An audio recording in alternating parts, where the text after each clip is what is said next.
सभी को मेरा नमस्कार। मैं डॉक्टर यश भदौरिया। हमारी YouTube channel Bhadauria education doctor Yash Bhadauria पर आप सभी का स्वागत है। दोस्तों, आज हम कोहल वर्ग के दूसरे लेक्चर पर बात करेंगे। एक लेक्चर हमारे द्वारा हो चुका है और कोहल वर्ग की नैतिक सिद्धांत अथवा कोहल वर्ग के नैतिक विकास का सिद्धांत पर हम चर्चा कर चुके हैं। उसके स्टेजेस और स्टेप्स की बात हम कर चुके हैं। उसके लेवल अथवा स्टेजेस की हम बात कर चुके हैं। आगे हम उसके प्रश्नों पर हम बात करेंगे। कुछ प्रश्न आज हम कोहल वर्ग के नैतिक सिद्धांत पर हम आपके समक्ष और रखेंगे। और तो चलते हैं आज के प्रश्नों पर। अब देखिए दोस्तों, किस अवस्था में, पहला प्रश्न है आज का, किस अवस्था में बच्चा लालच अथवा दंड के भय से आज्ञा पालन करता है?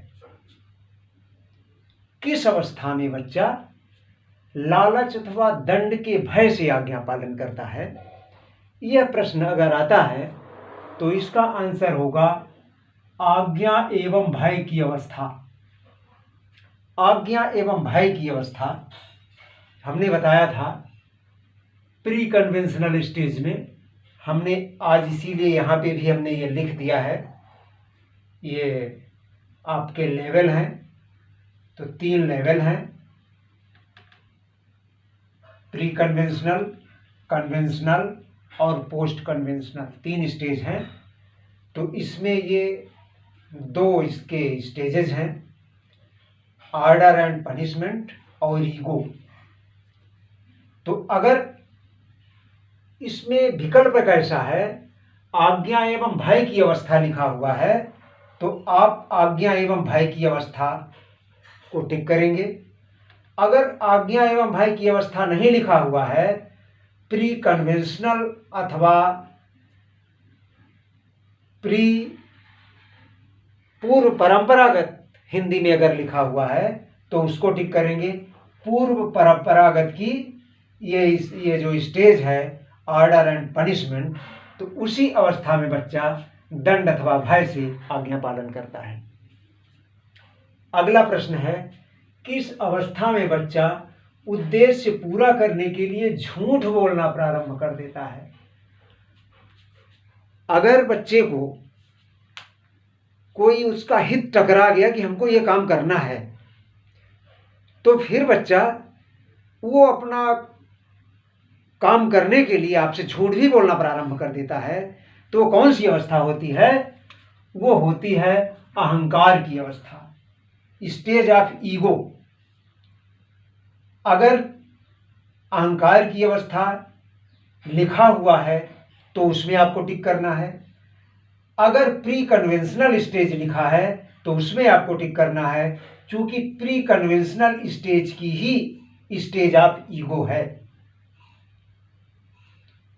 अगला है प्रश्न क्रमांक 3, बच्चा समाज से संबंध नहीं खराब करना चाहता।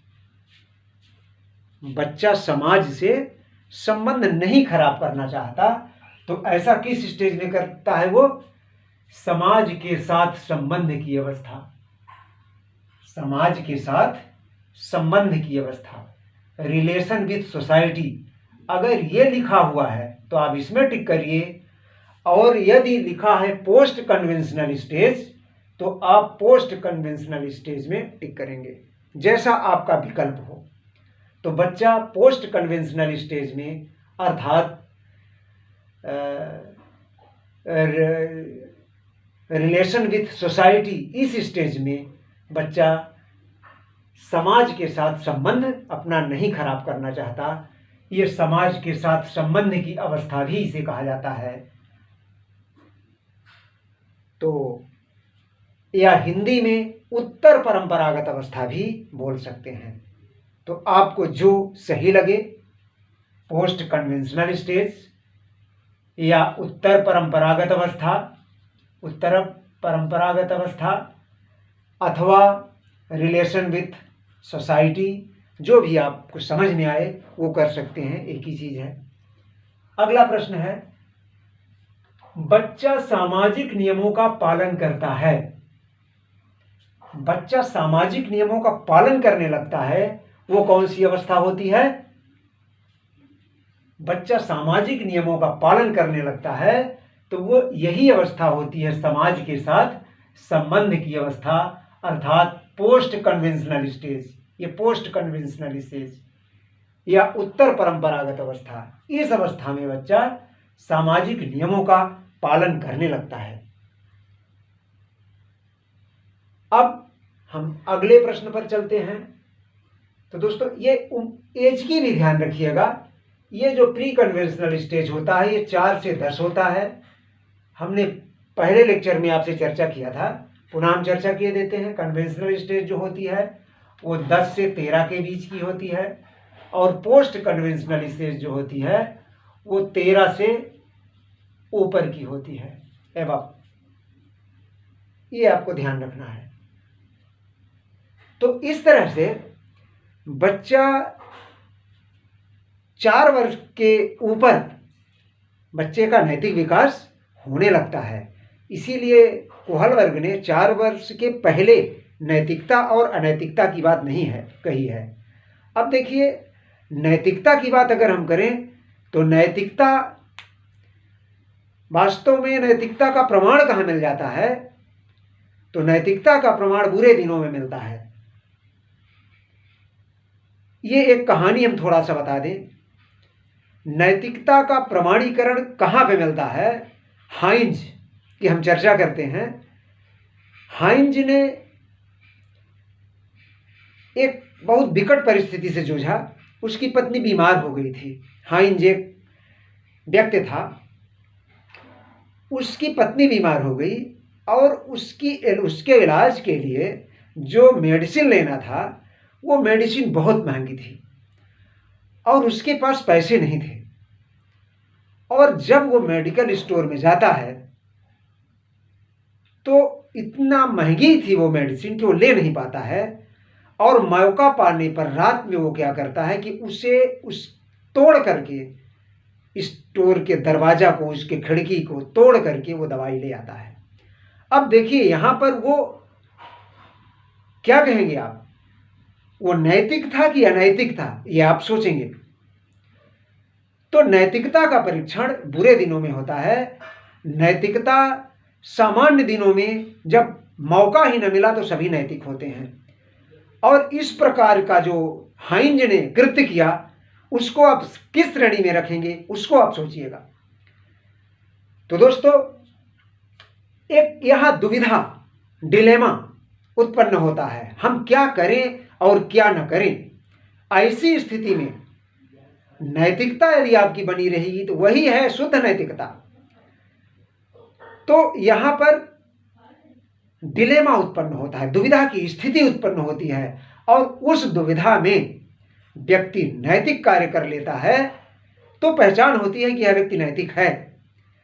और नैतिकता को कई तरह से भी हम रख सकते हैं कि यदि बहुत किसी की जान बचाने के लिए हमें चोरी करना पड़ा, यहां पर हम क्या कहेंगे, यहां पर वो अनैतिकता की श्रेणी में नहीं आ सकता है। वहां पर हम एक नैतिकता की बात हम करते हैं। आगे हम प्रश्न पे चलते हैं।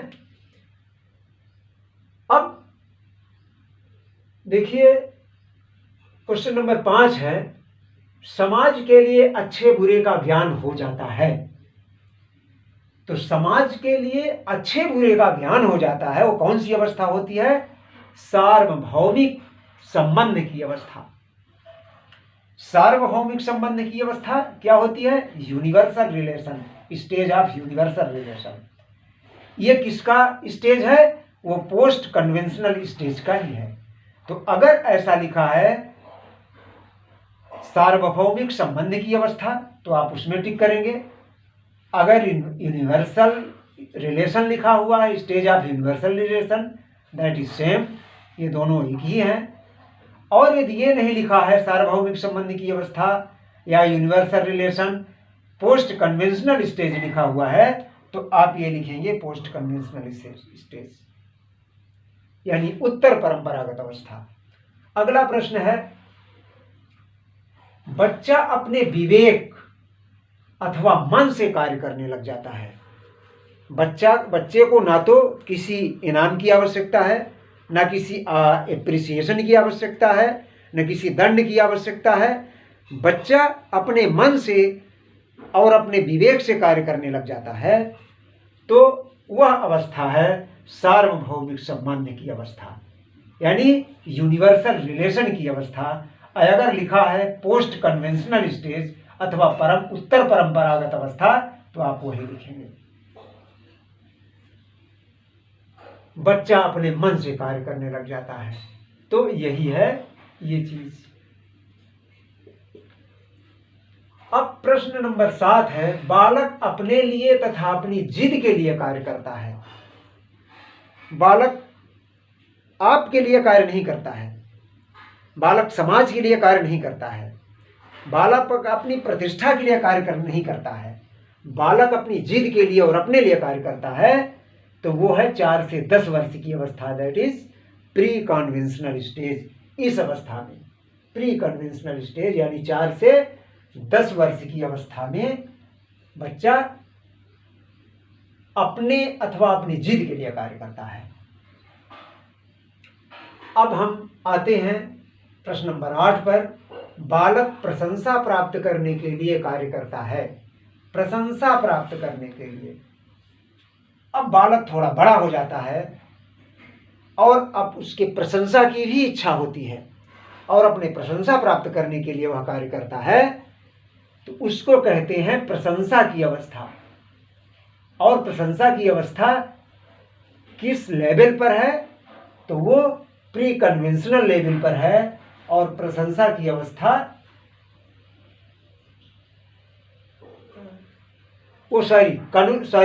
कन्वेंशनल स्टेज पर है, लेवल ऑफ एप्रिसिएशन, प्रशंसा की अवस्था। बालक प्रशंसा प्राप्त करने के लिए जो कार्य करता है वो कन्वेंशनल स्टेज पर कार्य करता है, अर्थात परंपरागत स्थिति में, अर्थात 10 से 13 वर्ष की अवस्था में प्रशंसा प्राप्त करने के लिए वो कार्य करता है। रिस्पेक्ट फॉर सोशल सिस्टम इसका दूसरा स्टेज है।